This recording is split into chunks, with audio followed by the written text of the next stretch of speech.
Friends అందరూ ఎలా ఉన్నారు? బాగున్నారా? ఈరోజు మా ఇంట్లో సేమియా పాయసం కాశారు. మన బ్యాంబినో సేమియా తెలుసు కదా, ఆ బ్యాంబినో సేమియాతో ముందు మూకుళ్ళో వేయించేసి నెయ్యి వేసి కాస్త వేయించి పక్కన పెట్టుకొని యాలక్కాయలు, కాస్త పాలు, సేమియా అన్నీ వేసి ఒక దాంట్లో బాయిల్ చేసి, అంటే పాయసాన్ని పాలు కాచి సగ్గిబియ్యం కూడా వేసారంట.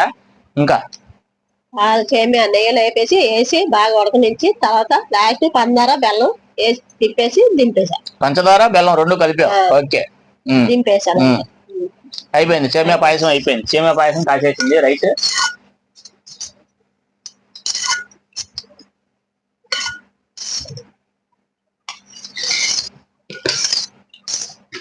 బాగుంది, మంచి టేస్ట్ ఉంది. మీరు ఎవరైనా సరే ఈ రకంగా కూడా ఇందులో కానీ ఒక కిస్మిస్, ఒక జీడిపప్పు వేయలేదు, ఎండు కొబ్బరి అయితే వేసింది. బాగుంది, అయినా టేస్టీగా. చాలా మనకి ఇంట్లో ఈ మాత్రం చేసుకొని హ్యాపీగా ఓన్గా తయారు చేసుకొని తింటాకి కొంతమంది కుదిరిద్ది, కొంతమంది కుదరదు. ఈ రోజు మాకు కుదిరింది. ఓకేనా ఫ్రెండ్స్? Thank you.